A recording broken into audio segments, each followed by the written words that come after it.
한번 따라합니다. 다시 살아나셨느니라. 다시 살아나셨느니라. 오늘은 부활의 아침입니다. 예수 그리스도께서 죽은 자 가운데 다시 살아나셨다고 선포가 된 날입니다. 한국에서는 지금 벚꽃놀이가 막 시작이 되었다고 합니다. 미국 동부에서도 벚꽃이 피기를 시작을 했다고 하는 소식입니다. 그렇지만 추운 겨울을 지나면서 봄을 알리는 대표적인 꽃은 개나리입니다. 한국에서는 지난 2월 20일쯤에 노란 개나리가 벌써 피었다고 합니다. 한국도 그랬지만 미국도 이번 겨울은 유난히도 추웠습니다. 4번이나 큰 폭설로 인하여 온 세상이 흰눈에 덮이고 꽃나무들은 가지마다 눈꽃을 피우며 죽은 듯이 보였습니다. 그러나 따뜻한 바람이 불어오기 시작하니까 겨울은 뒤로 물러가고 나무들은 가지마다 새순이 돋아나고 앞서거니 뒤서거니 하면서 꽃망울들을 하나둘 터뜨리고 있습니다. 이것이 바로 하나님께서 세우신 생명의 법칙입니다. 이 생명의 법칙에는 사람도 포함이 됩니다. 세상에 태어나서 살다가 한 번은 죽지만 다시 생명을 얻게 되는 원리입니다. 생명을 다시 얻게 되는 이 사실을 가리켜 신학적으로는 resurrection, 부활이라고 정의하고 있습니다. 그리고 부활의 첫 번째 열매는 우리 주 예수 그리스도이십니다. 고린도전서 15장 3절로부터 9절 말씀입니다. 내가 받은 것을 먼저 너희에게 전하였노니 이는 성경대로 그리스도께서 우리 죄를 위하여 죽으시고 장사 지낸 바 되셨다가 성경대로 사흘 만에 다시 살아나사 게바에게 보이시고 후에 12 제자에게와 그 후에 500여 형제에게 일시에 보이셨나니 그 중에 지금까지 대다수는 살아있고 어떤 사람은 잠들었으며 그 후에 야고보에게 보이셨으며 그 후에 모든 사도에게와 맨 나중에 만삭되지 못하여 난 자 같은 내게도 보이셨느니라. 바울 사도라고 하는 분이 맨 마지막에 부활의 예수 그리스도를 만나게 되었다고 증언하고 있습니다. 오늘 시간 우리가 함께 말씀을 나눌 때 이 부활의 능력과 은혜가 우리 머리 위에 우리 심령 안에 충만하게 임하게 되기를 간절히 축원합니다. 먼저 1절로부터 3절 말씀을 살펴보시기 바랍니다. 안식 후 첫날 새벽에 이 여자들이 그 준비한 향품을 가지고 무덤에 가서 돌이 무덤에서 굴려 옮겨진 것을 보고 들어가니 주 예수의 시체가 어떻더라고요? 보이지 아니하더라. 분명히 예수님께서 십자가에서 죽으셨고 아리마대 사람 요셉의 청혼으로 말미암아 빌라도 총독은 예수님의 시신을 넘겨주도록 허락을 했습니다. 그때가 거의 해가 지려고 하기 때문에 안식일을 지키기 위해서 서둘러 시신을 세마포로 싸서 요셉은 자신의 무덤에다가 예수님의 시신을 안치해 두었습니다. 그런데 오늘 본문을 보니까 돌이 벌써 무덤에서 굴려 옮겨졌고 들어가 보니까 예수님의 시체가 보이지 않더라는 거예요. 마가복음 16장 2절에 의하면 여자들이 무덤을 찾아간 때가 아침 해 돋는 때였다고 했습니다. 그러니까 지금으로부터 약 2000여 년 전 주일 새벽 5시부터 6시 사이에 일어난 이 사건을 가리켜서 성경은 우리에게 빈 무덤의 사건이다. 무덤은 있는데 그 안에 시신이 없어진 빈 무덤이 되었다고 우리에게 가르쳐주고 있습니다. 불교의 창시자였던 석가모니는 인도 카시아 교회의 사라상수 나무 밑에서 세상을 떠났습니다. 그리고 인도의 전통에 따라 화장을 했기 때문에 석가모니의 무덤은 사실상 없습니다. 그러나 제자들이 거기에 탑을 세우고 화장을 했을 때 몸에서 나왔던 사리를 수습하여 그 탑 안에 보관했기 때문에 그것이 사실상 석가모니의 무덤이 되었습니다. 이슬람교의 창시자인 무함마드의 무덤은 사우디아라비아 메카에 지금도 있습니다. 유교의 창시자인 공자의 무덤은 중국의北부에 있습니다. 이집트에 있는 피라미드는 고대 왕들의 무덤이기도 합니다. 한국에 가면 이곳저곳에 아주 큰 무덤들을 만나게 됩니다. 그 능들은 대부분 역대 왕들의 무덤입니다. 일본에서는 왕들의 무덤을 어릉이라고 부르는데 대부분 엄청난 크기의 고분을 자랑하고 왕이 죽으면 그 안에 묻었다고 합니다. 하지만 예수님의 무덤은 이 세상 어디에서도 찾을 수가 없습니다. 그 이유는 예수님께서 죽은 자 가운데 부활하셨기 때문에 그런 줄로 믿습니다.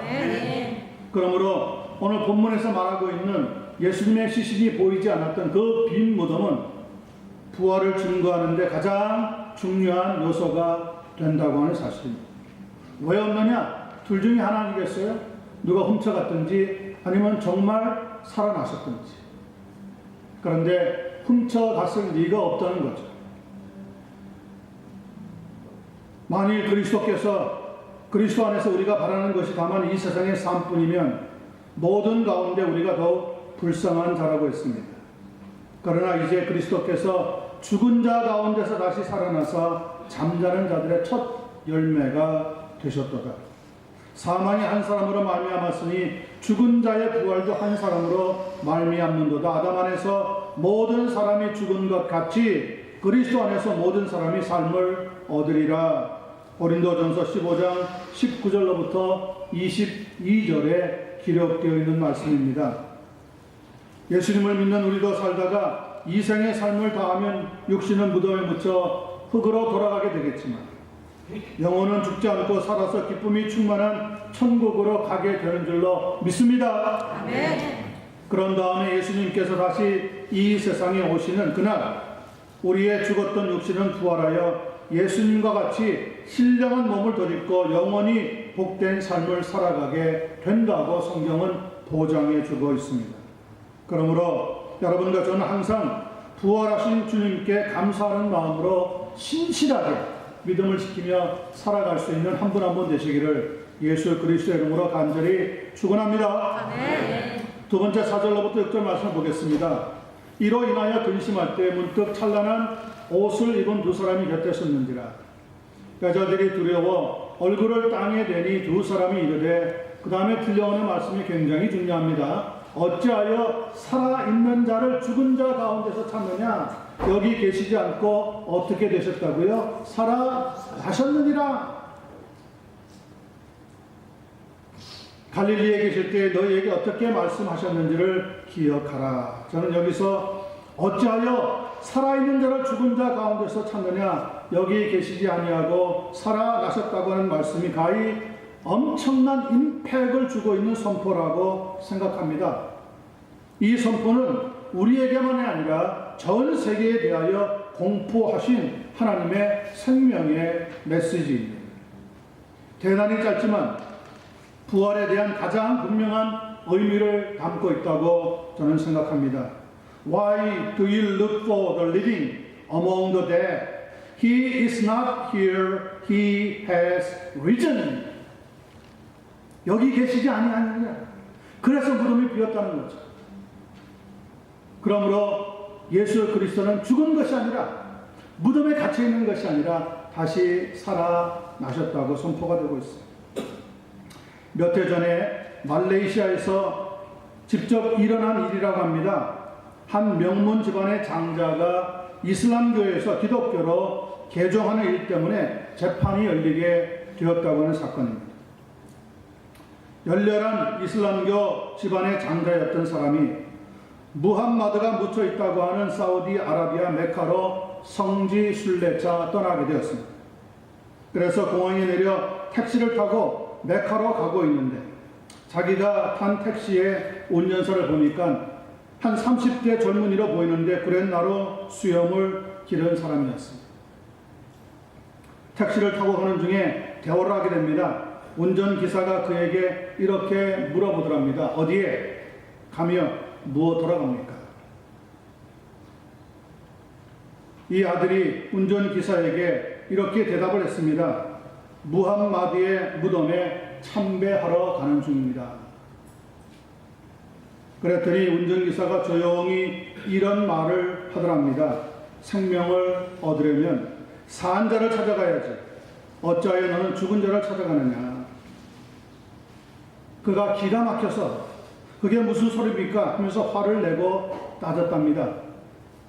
그러자 그 운전기사가 다시 차분하게 이렇게 말을 하는 겁니다. 네가 찾아가서 참배하겠다고 하는 무함마드는 자신도 구원하지 못하고 오래전에 죽은 자가 아니냐. 네가 진정으로 참배를 하고자 한다면 죽음을 극복하고 생명의 길을 찾은 자를 찾아가라. 죽은 자의 무덤에 찾아가도 아무런 소용이 없을 것이다. 여러분, 사우디아라비아에서는 메카가 이슬람교의 성지이기 때문에 거기에 종교 경찰이 있다고 합니다. 이슬람교에 관한 조금이라도 잘못된 이 말을 발설하게 되면 종교 경찰들에게 신고하면 그 사람을 잡아가서 재판을 하고 감옥에 가두는 일을 하는 거죠. 이 사람이 택시에서 내리자마자 너무너무 기가 막히고 화가 나서 경찰을 만나서 그 사람을 신고를 했답니다. 어떤 사람입니까? 이런 젊은입니다. 30대쯤으로 보이고요. 특징은 얼굴에 수염이, 구렛나루 수염이 많이 있었습니다. 우리가 찾아주겠습니다. 찾아서 이 사람에게 감옥에 그냥 즉결 집어넣고 말겠습니다. 그런데 그날 택시 운전을 했다고 하는 구렛나루의 운전사 30대쯤 속하는 사람이 메카에 아무리 찾아보아도 그런 사람이 없더라는 거예요. 참배를 끝나고 이 젊은이가 할 수 없이 그냥 집으로 돌아왔습니다. 돌아온 다음에 자기 친구의 집을 방문했다가 깜짝 놀라게 됩니다. 사우디아라비아에서 만났던 바로 그 택시기사의 사진이 벽에 걸려 있더랍니다. 너무 충격을 받아가지고 이 사람이 친구에게 물어봅니다. 저 사진이 도대체 누구의 것이냐? 누구냐 저 사진에 있는 사람? 그러니 친구가 이렇게 대답을 하더랍니다. 저분은 예수 그리스도시야. 너무 어처구니가 없고 놀라서 그 자리에 털썩 주저앉는데 바로 깨달음이 그 즉시 찾아오더랍니다. 저분이 살아계셔서 나에게 어리석게 죽은 자의 무덤에 찾아가는 것을 막으시고 산 자를 찾으라, 죽었으나 영원히 살아있는 자를 찾으라 말씀하신 바로 그분, 부활의 예수 그리스도시구나. 그렇게 해서 이슬람교에서 기독교로 개정을 했다는 거예요. 여러분, 예수 그리스도는 죽으신 분이 아닙니다. 오늘도 우리와 함께 하시고 살아계신 하나님의 아들이신 것을 분명히 믿습니다. 아멘. 2000여 년 전에 오늘 이 아침 빈 무덤을 남기시고 부활하신 예수 그리스도는 지금도 우리와 함께 하시고 영원토록 함께 하시는 바로 구세주 예수 그리스도인 것을 분명히 믿습니다. 히브리서 13장 8절입니다. 예수 그리스도는 어제나 오늘이나 영원토록 동일하시니라. Jesus Christ is the same yesterday and today and forever. 성도 여러분, 오늘 이후부터 부활의 믿음으로 매일의 삶에서 승리하는 삶을 살아가는 우리 모두가 되시기를 예수 그리스도의 이름으로 간절히 축원합니다. 마지막 보겠습니다. 7절로부터 10절에 있는 말씀입니다. 이르시기를 인자가 죄인의 소현에 넘겨져 십자가에 못 박히고 제3일에 다시 살아나야 하리라 하셨느냐 한데, 그들이 예수님의 말씀을 기억하고, 굉장히 중요합니다. 예수님의 말씀을 기억하는 것이 우리의 삶의 최고의 가치가 있는 일인 거죠. 9절, 무덤에서 돌아가 이 모든 것을 11사도와 다른 모든 이에게 알리니 이 여자들은 막달라 마리아와 요한나와 야고보의 모친 마리아라. 또 그들과 함께한 다른 여자들도 이것을 사도들에게 알리니라. 예수 그리스도가 죽으셨으나 3일 만에 다시 살아나야 할 것을 말씀하신 것을 이 여인들은 기억하게 되었습니다. 그리고 예수님의 빈 무덤이 되었다는 것을 사도들에게 알리기 위해서 돌아갔다는 거죠. 그렇게 한 여인들의 이름들이 오늘 10절에 보면 나와 있는데 괄호 안에 기록을 따로 하고 있습니다.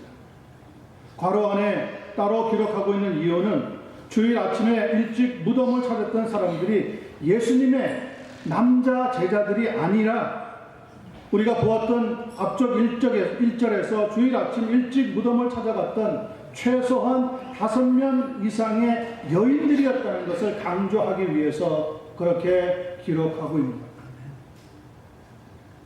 그 여인들 가운데 첫 번째 나와 보이는 이름이 막달라 마리아입니다. 마가복음이나 요한복음에 따르면 예수님의 부활을 처음으로 목격한 여인이었습니다.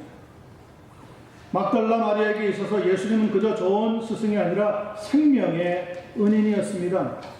그녀는 과거에 7 귀신이 들려서 짐승과 같은 삶을 살아갔습니다.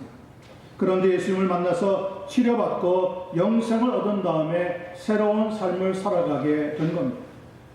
그러니 막달라 마리아는 예수님의 사랑과 은혜를 잊을 수가 없었던 겁니다. 여러분, 사람은 자기가 사랑을 받은 것만큼만 사랑하게 되어 있다.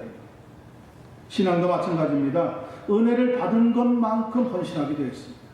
여러분, 가능하면 하나님의 은혜를 많이 받는 귀한 성도가 되시기를 바랍니다. 아멘.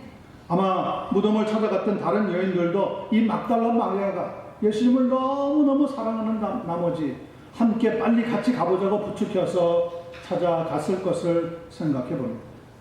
두 번째, 요한나라고 하는 여인이 나옵니다. 이 여인은 헤롯 왕의 청지기였던 구사의 아내입니다. 그러므로 그 집안은 재정적으로 좀 넉넉한 편이었습니다. 그 넉넉한 재정으로 예수님과 제자들을 열심히 섬겼던 여인이 바로 요한나라고 하는 여인입니다. 예수님의 무덤에까지 찾아갈 정도로 열심히 주님을 사랑했던 사람입니다. 세 번째 나오는 야고보의 모친 마리아는 예수님의 제자 중에 한 사람이었던 작은 야고보의 어머니가 되는 분입니다. 네 번째는 다른 여자들이라고 복수로 기록하고 있는데 그 말은 2사람 이상 더 여인들이 있었다고 하는 의미입니다. 아마 예수님의 이모였고 야고보와 요한의 어머니였던 살로메가 있었던 것 같습니다. 그리고 5번째, 글로바의 아내들 모두가 다 갈릴리에서부터 쫓아갔던 여인들이 거기에 함께 무덤을 찾아가게 되었다는 거죠. 분명히 제자들도 예수님께서 죽으신 다음에 3일 만에 부활하게 된다고 하는 말씀을 몇 차례나 들었지만 그러나 그 말씀을 믿지를 않았습니다. 그리고 예수님께서 돌아가시니 제자들은 큰 충격과 놀람에 빠져 있었습니다. 할 말을 잃고 있었습니다. 이제 우리가 무엇을 해야 될까? 우리의 스승이, 우리가 믿었던 예수님이 저렇게 험하게 십자가에서 죽었는데 이제 우리가 무엇을 해야 되겠느냐? 아마 그것이 가장 큰 걱정이었을 겁니다.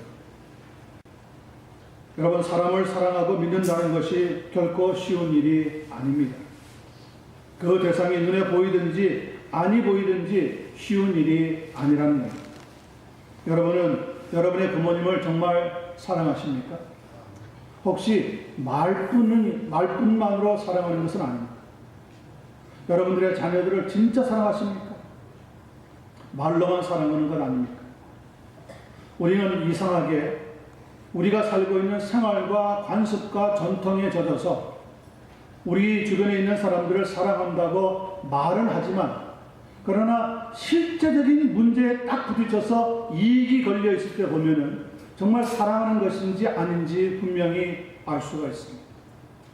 대부분 많은 성도들이 하나님을 사랑한다고 고백합니다. 예수님을 사랑한다고 고백합니다. 그러나 결정적인 순간이 와서 나의 이익을 놓고 결정할 때가 되면 믿음을 쫓아가는 것이 아닙니다. 세상에서 살아왔던 관습과 전통과 나의 유익을 쫓아가는 것이 대부분인 것을 살펴보게 됩니다. 정말 믿음이 부족한 거죠. 입술만 붙어있는 믿음을 가지고 있기 때문에 그런 결과가 종종 나타나게 되는 거죠. 이 여인들은 정말 입술에만 예수님을 사랑한다고 하지 않았습니다. 돌아가신 분이지만 그 예수님의 무덤을 찾아가기 위해서 주일날 아침 일찍 다른 여인들과 함께 향품을 준비해서 예수님의 무덤을 찾아갔다라고 하는 사실이 그것을 우리에게 증명하고 있습니다. 성도 여러분, 여러분들의 믿음이 어디 있습니까? 우리의 믿음이 어디 있습니까? 저는 요즘 참 저를 포함하여서 우리들이 믿음이 참 부족하다 하는 것을 느낍니다. 말로는 분명히 우리 같이 잘 믿읍시다 그러는데 어떤 결정적인 순간이 딱 되면은 내 이익을 쫓아서 결정을 하는 것을 보기 때문에 그러합니다. 여러분, 직장을 얻을 때도 그렇습니다. 결혼할 때도 그렇습니다. 학교를 정할 때도 보면 그렇습니다. 믿음을 쫓아서 이런 일들을 결정하는 것이 아니라 내게 어떻게 하면 조금이라도 더 돈을 많이 주고 조금이라도 더 좋은 성적을 올릴 수 있고 조금이라도 더 좋은 짝을 찾기 위해서 인간적인 결정으로 모든 것을 내릴 때가 많다는 것을 보기 때문에 그렇습니다. 여러분, 정말 믿음이 있다면 모든 조건을 초월할 수 있는 하나님의 종들이 되셔야 합니다. 믿음은 우리의 말뿐으로 끝나는 것이 아닙니다. 믿음은 우리의 행동으로 나타나는 살아있는 믿음이 되셔야 합니다. 요한복음 20장 11절 이하를 읽어보면 예수님의 시신을 발견할 수 없었던 막달라 마리아는 무덤 밖에서 울고 있었다고 합니다. 이제 너무너무 허무한 거예요. 그래도 시신이라도 있으면 잘 씻어서 향유로 예수님의 장례까지 다 마칠 수 있었을 텐데 예수님이 죽는 것만 해도 끔찍했는데 그 시신이 어디론가 사라졌다고 하는 절망감이 찾아왔기 때문에 그런 거죠. 그때 등 뒤에서 여자야 어찌하여 울며 누구를 찾느냐 하는 음성이 들려왔습니다. Woman, why are you crying? 왜 우느냐? 어찌하여 우느냐? 그것이 우리 인생에 찾아오는 일들입니다. 우리는 아니 그러려고 하지만 여러분 우리가 울 수밖에 없는 기가 막힌 사건들을 얼마나 많이 만나는지 알 수가 없습니다. 그때 막달라는 그 사람이 등산지기인 줄 알고 이렇게 부탁을 합니다. 만일 당신이 옮겨갔거든 어디에 두었는지 내게 이르소서 그리하면 내가 가져가리이다. 그렇게 물어보신 분이 부활하신 예수님이었지만 막달라 마리아는 전혀 알아차리지를 못했습니다. 여러분 이것을 가리켜서 우리가 영적 한계라고 말합니다. 우리가 아무리 열심을 내어도 안 되는 것은 안 된다고 하는 의미입니다.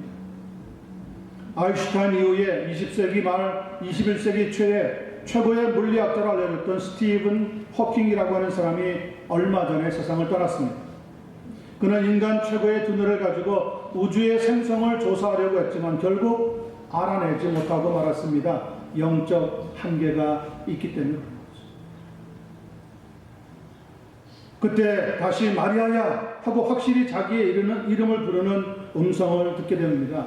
정신이 번쩍 들었던 막달라 마리아가 뒤를 돌아보니까 거기에 누가 계셨습니까? 거기에 히브리 말로 라옴니여, 라비여, 나의 선생님이여 예수 그리스도가 자기를 바라보고 있더라고 하는 겁니다. 여러분 그 순간에 예수님이 나타난 것일까요? 아닙니다. 막달라 마리아가 부활 아침 새벽 일찍 찾아오는 그 순간에도 벌써 예수님은 그 자리에 막달라와 함께 있었습니다. 막달라 마리아가 무덤이 빈 줄 알고 그 소식을 알려주기 위해서 제자들에게 달려갈 때도 예수님은 막달라 마리아와 함께 하고 계셨습니다. 다시 돌아와서 시신이 없는 것을 알고 무덤 밖에서 울고 있을 그 순간에도 예수님은 막달라 마리아와 함께 있었습니다. 한 번도 예수님은 막달라 주변을 떠나지 않았던 겁니다. 여러분 부활의 예수님은 결코 우리를 떠나지 않습니다. 마태복음 28장 20절에 보면 내가 세상 끝날까지 항상 너희와 함께 있을 것이라고 약속하고 있습니다. 그 부활의 주님이 오늘도 성령님을 통하여서 여러분과 함께 하고 있다는 것을 믿게 되시기를 간절히 축원합니다. 시신은 없고 무덤은 비어 있었지만 부활의 주님 예수님을 만나고 나서 막달라 마리아는 다시 힘을 얻고 신앙생활을 아름답게 마쳤다고 하는 사실입니다. 그렇습니다. 우리가 힘들어 고통받고 절망하면서 울고 있을 때에도 주님은 여러분과 저와 함께하고 있다고 하는 사실을 믿어야 합니다. 다만 우리가 주님을 보지 못하는 것이 문제일 뿐입니다. 하나님은 우리와 항상 함께 하십니다. 결코 우리를 떠나지 않습니다. 자기의 슬픔이 크면 아무것도 볼 수가 없기 때문에 그렇습니다. 자기의 생각이 많으면 아무것도 눈에 보이지를 않습니다. 막달라 마리아가 그러했습니다. 여러분, 예수님의 무덤은 지금도 속이 텅 비어 있습니다. 그 안에 아무것도 없습니다. 우리 교회도 찾아오셨겠지만은 보십시오. 여기에도 아무것도 없습니다. 이전에 가든 그로브에 있던 크리스탈 교회를 찾아가 보면 거기에는 볼만한 것이 꽤 많이 있었습니다. 우리 주변에 있는 제법 사이즈가 있다고 하는 교회를 가보아도 꽤 볼만한 것이 많이 있습니다. 그러나 교회라고 할 때 그 교회가 절도 아니고 모스크도 아니고 신전도 아닌데 이 모스크를 여러 가지 장식으로 아름답게 크게 화려하게 꾸밀 필요가 있을까요? 교회를 찾아올 때 그런 것 때문에 만약에 교회를 찾는다면 그것은 결코 믿음의 아름다운 동기가 될 수 없다는 것. 교회는 무엇하는 것입니까? 교회는 찾아오셔서 부활의 예수 그리스도를 만나서 살아있는 예배를 드려야지만 은혜와 능력을 체험하게 되는 줄로 믿습니다. 성도 여러분, 교회를 찾아오실 때 무언가 기대하지 마시고 내가 오늘 가서 부활의 주님과 함께 예배드리고 하나님을 찬양하고 하나님의 은혜를 얻어서 돌아와야 되겠다. 그런 마음의 결심을 다질 때 부활의 능력은 우리에게 배가 될 줄로 믿습니다. 고린도전서 15장 12절 13절 말씀입니다. 그리스도께서 죽은 자 가운데서 다시 살아나셨다 전파되었거늘 너희 중에서 어떤 사람들은 어찌하여 죽은 자 가운데서 부활이 없다 하느냐? 만일 죽은 자의 부활이 없으면 그리스도도 다시 살아나지 못하셨으리라. 성도 여러분, 이 시간 이후에 부활하신 예수님을 꼭 만나서 귀하고 복된 믿음 생활을 감당해 나가는 한 분 한 분 되시기를 예수님의 이름으로 간절히 축원합니다. 기도하겠습니다.